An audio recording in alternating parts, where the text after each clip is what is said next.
ఒక దుర్మార్గమైన వ్యక్తి చేసే విధ్వంసానికి అమరావతి బలైపోయింది. రాష్ట్రానికి తీవ్రమైన నష్టం జరిగింది. ఆ విషయమే ప్రజలకు చెప్తూ మీరందరూ కూడా ఒక్కొక్కసారి రాగద్వేషాలకు అతీతంగా ఇప్పటికి కూడా 11 సీట్లే వీళ్ళు గెలిచారు. కొంతమంది ఓట్లేశారు. ఓట్లేసిన వ్యక్తులు కూడా మీరు ఒక్కసారి ఆలోచించుకోండి. ఇలాంటి వ్యక్తికి ఓటేయడం భావ్యమా? అలాంటి వ్యక్తులు రాజకీయాలకు అర్హులా? ఇలాంటి వాళ్ళని మనం సహకరిస్తామా? ఒకవేళ ఇలాంటి వ్యక్తులు కానీ రాష్ట్రంలో కానీ రాజకీయాల్లో ఉంటే భవిష్యత్ ఏమవుతుంది అనే విషయం కూడా ప్రజలందరూ అర్థం చేసుకోవాల్సిన అవసరం ఉంది. ఇది మనందరి భవిష్యత్తు, మన పిల్లల భవిష్యత్తు. కాబట్టి మనందరం కూడా ఎక్కడికక్కడ కొంతమంది అనుకుంటారు మాకే సంబంధం అమరావతి అని, మాకే సంబంధం పోలవరం అని, అభివృద్ధి అంటే అదేంటని. అట్లా కాకుండా అభివృద్ధి జరిగితే మీ జీవితాలు బాగుపడతాయి.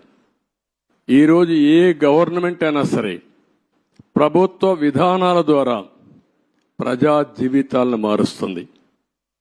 అటు కేంద్ర ప్రభుత్వంలో ఉండే నరేంద్ర మోడీ గారు కానీ, వివిధ రాష్ట్రాల్లో ఉండే రాష్ట్ర ముఖ్యమంత్రులు కానీ, ఇక్కడ ప్రభుత్వం కానీ మీ జీవితాల్లో వెసులుబాటు తీసుకురావడం, మీ జీవితాల్ని బాగు చేయడం, ఒక పక్క సంక్షేమ కార్యక్రమాలు చేస్తూనే ఇంకొక పక్క అభివృద్ధి కార్యక్రమాలు చేస్తూ తాత్కాలికంగా మీకు వెసులుబాటు ఇవ్వడమే కాకుండా దీర్ఘకాలంలో మీ జీవితాలకు వెలుగొచ్చే విధంగా చేయాల్సిన బాధ్యత ప్రభుత్వాలపైన ఉంది.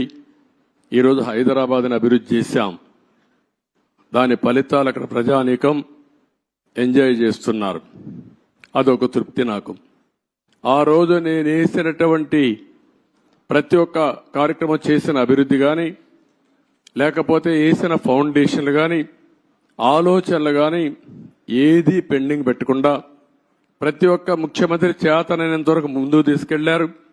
చేత కాకపోతే వదిలిపెట్టారు. ఎవడు విధ్వంసం చేయలా. కానీ ఇక్కడికి వచ్చే కొందికి విధ్వంసం జరిగే పరిస్థితి వచ్చింది. ఒక్క విధానం మీరు గుర్తుపెట్టుకోవాలి. ఒక్క ఐటీకి ప్రాధాన్యత ఇస్తే ఈరోజు ప్రపంచంలోనే తెలుగువారు బ్రహ్మాండంగా రాణించే పరిస్థితికి వచ్చారు. ఎన్నో సంవత్సరాలు కాలేదు, 25 సంవత్సరాలే. 25 సంవత్సరాల్లో ఎన్నో దేశాలకు వెళ్లిపోయారు. ఏ కార్యక్రమం చేసినా ప్రజల కోసం చేస్తాం కాబట్టి ప్రజలు ఇందులో భాగస్వాములు కావాల్సిన అవసరం ఉంది. అందుకే మొన్న పోలవరం పోయినప్పుడు కూడా చాలా స్పష్టంగా చెప్పాను. ఈరోజు అమరావతికి వచ్చినప్పుడు చాలా స్పష్టంగా చెప్తున్నా. అన్ని విషయాలు ఏమాత్రం అరమరకలు లేవు. మొత్తం మేము ముందర పెడతాం. మేము చేసే ప్రతి ఒక్క పని మీ యొక్క భవిష్యత్తు కోసం చేసే పని కాబట్టి మిమ్మల్ని అందరినీ భాగస్వాములు చేయడం మా ప్రధానమైన కర్తవ్యం ప్రజాస్వామ్యంలో. ఇది చేస్తూనే ఎప్పటికప్పుడు నిర్ణయాలు కూడా తీసుకుంటాం. ఎవరైతే తప్పుడు పనులు చేసి కడాన కంకర కూడా దొంగిలించారో అలాంటి వాళ్ళని క్షమించడం కరెక్ట్ కాదు. వీళ్ళకి అలవాటు అయిపోయింది.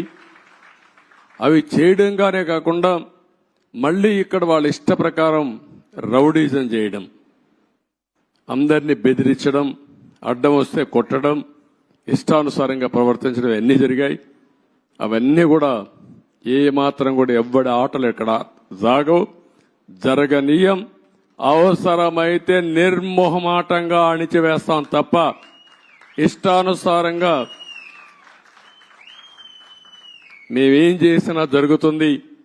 రౌడీజం చేస్తాం, రాజకీయాన్ని అడ్డం పెట్టుకుంటామంటే మాత్రం అది జరగనేకుండా చేస్తారని చెప్పి కూడా మీ అందరికీ హామీ ఇస్తూ మరొక్కసారి అందరికి కూడా ఇక్కడుండే రైతాంగానికి మనస్ఫూర్తిగా నమస్కారాలు.